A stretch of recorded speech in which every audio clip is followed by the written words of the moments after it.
Second Mafia War. The Second Mafia War was a period of conflict involving the Sicilian Mafia, mostly taking place from the late 1970s to the early 1990s and involved thousands of homicides. Sometimes referred to as the Great Mafia War or the Mattanza Italian for slaughter, it involved the entire mafia and radically altered the power balance within the organization. In addition to the violence within the mafia itself, there was violence against the state, including a campaign of deliberate assassinations of judges, prosecutors, and politicians. In turn, the war resulted in a major crackdown against the mafia, helped by the pentiti mafiosi, who collaborated with the authorities after losing so many friends and relatives to the fighting. In effect, the conflict helped end the secrecy of the mafia. Preceding events. The instigators of the Second Mafia War were the Corleonesi, the mafia family from the town of Corleone, although they were helped by a number of other mafia families. Hailing from a small rural town, the Corleonesi were often referred to as the peasants Ividani in Sicilian by other mafia families, especially by the powerful urbanized bosses in the capital of Palermo.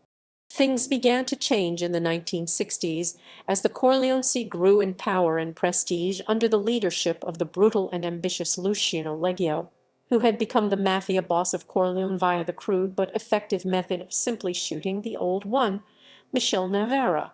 During the 1970s, the mafia in Sicily resumed its normal illicit business after the mafia trials of the 1960s had ended with few convictions.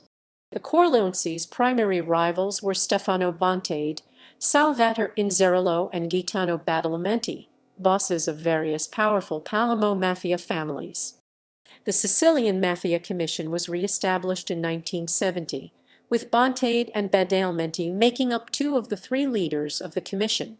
The third was Leggio, although he was represented by Salvatore Riina, as Leggio was in hiding on the Italian mainland. When Leggio was captured in 1974 and imprisoned for murder, Riina soon took over as boss of the Corleonesi with Bernardo Provenzano. The Corleonesi began to win over allies amongst other mafia families.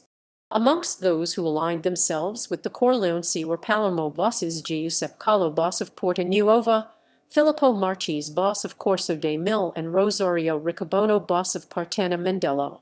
In 1978, Riina managed to have Badalamenti expelled from the commission, accused of having organized the assassination of Francisco Madonia, boss of Vallelunga and ally of the Corleonesi, and subsequently exiled from the mafia and Sicily altogether. His place was taken by Sicily godfather Michele the Pope Grieco, who was also aligned with Riina. Grieco, like Carlo Marchese and Riccobono, kept his alliance secret from the likes of Bontaide and Inzerillo. It was also in 1978 that Riina arranged for the murders of Giuseppe Di Cristina and Giuseppe Calderone, bosses of Risi and Catania respectively. Both men were allies of Bontaide, and Inzerillo, their successors, were allies of Riina, who sponsored them. Gradually, the bosses of Palermo and their men were isolated. The Great Mafia War. On 23 April 1981, Bontaide was machine-gunned to death, and a few weeks later, on 11 May, Inzerillo was killed in a hail of bullets. Various relatives and associates of the pair were subsequently killed or vanished without trace, including Inzerillo's 15-year-old son, who was killed for vowing to avenge his murdered father. On 29 September of the same year, Calogero Pizzuto, another close ally of Bontaide and Inzerillo, was shot dead in a crowded bar alongside two innocent bystanders. Badalamenti only managed to survive by fleeing Sicily after the Corleonesi had him expelled in the late 1970s. More and more killings took place over the next 2 years. On 30 November 1982, 12 mafiosi were murdered in Palermo in 12 separate incidents. The murders extended across the Atlantic, with one of Inzerillo's brothers being found dead in New Jersey after fleeing to the U.S. The dismembered body of one of Badalamenti's nephews turned up in a field in Germany. Amongst the many hitmen at the disposal of the Corleonesi and their allied clans was Giuseppe Grieco from Sicily. He was a member of the Sicilian clan headed by his uncle, Michel the Pope Grieco, but was primarily at the disposal of Rina. An ace shot with an AK-47, Giuseppe Grieco is suspected of killing around 80 people on behalf of Rina, including Bontate and Inzerillo. He led a death squad of hitmen, which included Mario Prestafilippo and Giuseppe Lucchese. Filippo Marchese, boss of Corso de Mil, also took an active part in the slaughter, as did his young nephew Giuseppe Marchese, who was caught in 1982. Vincenzo Paxio, another prolific assassin, missed most of the war as he was in prison until 1983. During 1981 and 1983 there were at least 400 mafia killings in Palermo and as many again across Sicily. In addition, there were at least 160 cases of mafiosi and their associates who vanished, victims of what is known as lupara bianca Sicilian for white shotgun, whereby the body is completely destroyed or buried so that it is never found. The Corleonesi and their allies were the overwhelming victors in the war, suffering few casualties themselves. One of the reasons was their natural secrecy. Whilst some mafiosi lived quite publicly, putting on a persona of respectability, the fact that many bosses aligned themselves with the Corleonesi but without telling other mafiosi also aided the campaign, in that these allies continued to have the misplaced trust of the Corleonesi's enemies. A prime example took place not long into the war, whereby 6 members of Bontate and Inzerillo's mafia families were invited to a meeting with one of their supposed friends. This friend had, in fact, allied himself with the Corleonesi, and the 4 who went along were never seen again.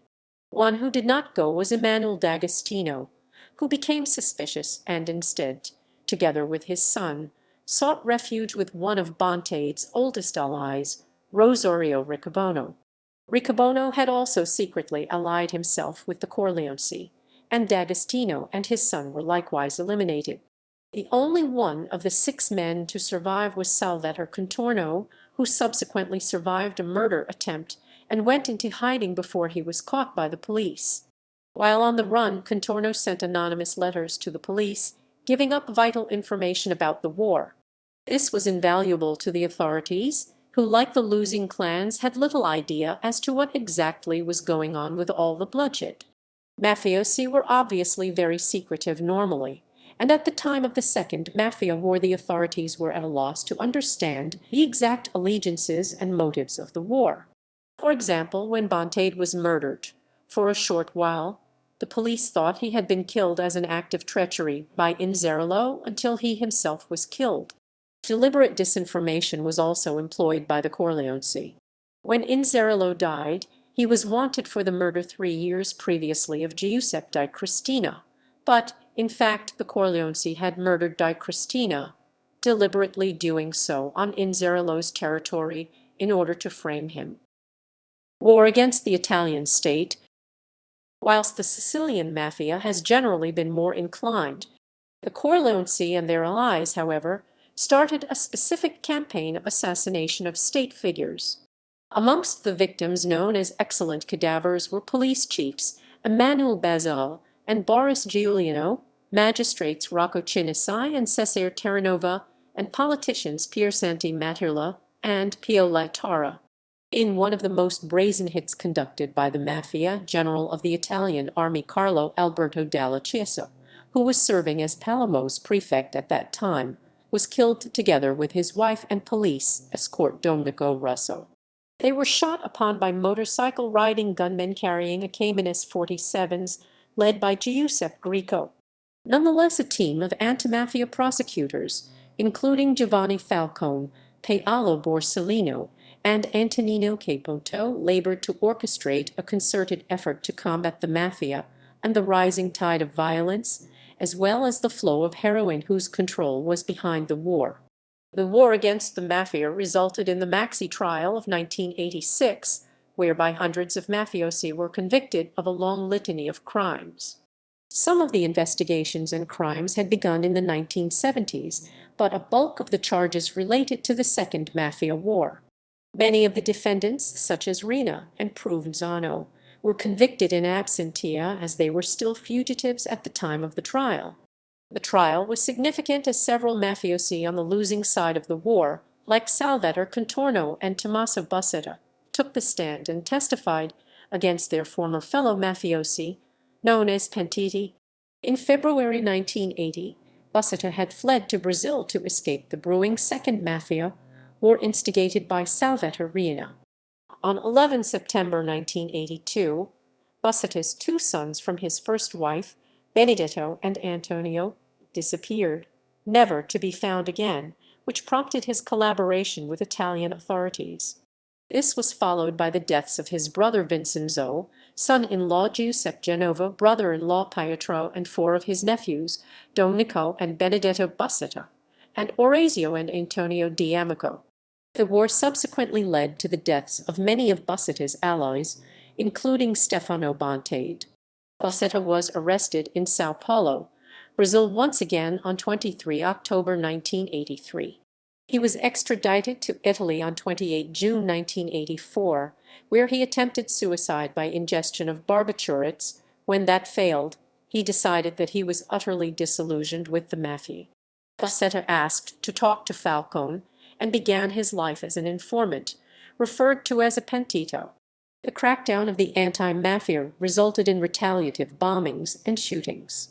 Carabinieri captains Emanuele Basile, Mario Doglio, Giuseppe Bomarito, and Pietro Morosai, as well as Marshal Giuliano Guazzoli, were either gunned down or blown up.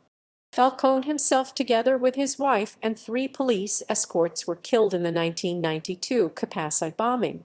2 months later, the Via d'Amelio bombing killed another anti-mafia magistrate, Paolo Borsellino, and 5 policemen. The Circonvallazioni massacre also killed 3 Carabinieri escorts, Salvatore Reti, Silvano Franzolin, and Luigi Di Barca. Police Inspector Giovanni Lizio was also killed in the war. Continuing violence. By the end of 1982, the Corleonesi and their allies were all but triumphant, with many of the surviving members of the old clans surrendering and switching their allegiance to the victors. The killing did not end, though. The Corleonesi decided to dispose of key allies, starting with Rosario Riccobono, who was killed along with over 20 of his associates and friends in late 1982, and swiftly followed by Filippo Marchese, who was strangled and dissolved in acid like many of those who had died at his hands. The violence dragged on into the latter half of the 1980s as a result of the Corleonesi's treachery and desire to ensure their hegemony throughout the mafia. Riccobono and Marchese were already eliminated by the start of 1983. Further murders followed, primarily involving Sicilian killers Giuseppe Grieco, Mario Prestafilippo, and Vincenzo Paxio, and Agostino Marino Manoia, who had switched sides from Bontade's to Riina's. These 4 men were invaluable to the Corleonesi throughout the first half of the 1980s, notching up literally hundreds of murders between them. But between 1985 and 1989, they were all murdered on the orders of the Corleonesi bosses, who saw them as having outlived their usefulness and or perceived them as too ambitious and therefore a threat. Paxio's 2 brothers, also mafiosi, were likewise killed. Once again, the authorities were largely unaware of these new events in the closed world of the mafia until they were confirmed by Francisco. He had been in prison since 1985 for trafficking heroin, but had been kept up to date on incidents by Agostino, who visited him regularly. According to Francisco Manoia, his brother Vincenzo Paxio and Paxio's 2 brothers were killed after Riina discovered they had been plotting to overthrow him. Giuseppe Grieco and Mario Prestafilippo were apparently slain because they became too ambitious. Manoia's information was confirmed in 1992 by several more pentiti, including Gaspare Mutallo, Giuseppe Marchese, and Leonardo Messina. Unlike the pentiti of the mid-1980s, these men were on the winning side of the Second Mafia War, former allies of the Corleonesi. They all complained of the same thing, that Riina and the other bosses of Corleone abandoned or eliminated their allies once they were of no further use or perceived as a potential threat. It seemed the only way to survive being an ally of Riina was to do exactly as he said. In an interview with Borsellino in 1992, Messina summed this up by stating that the Corleone bosses used us to get rid of the old bosses. Then they got rid of all those who raised their heads, like Giuseppe Grieco, the Shoe, Mario Prestafilippo, and Vincenzo Paxio. All that's left are men without character, who are their puppets. End of the 1980s. The primary result of the Second Mafia War was the victory of the Corleone and its bosses, Salvatore and Bernardo Provenzano. By the mid-1980s, they were effectively in charge of much of the mafia, and by the end of the decade, after many of their allies were eliminated or in prison, they effectively had a hegemony over the criminal organization. This was summed up by Salvatore Contorno, who, when asked at the Maxi trial about the winners and losers of the Second Mafia War, declared, "The winning and losing clans don't exist because the losers don't exist. They, the Corleone, killed them all."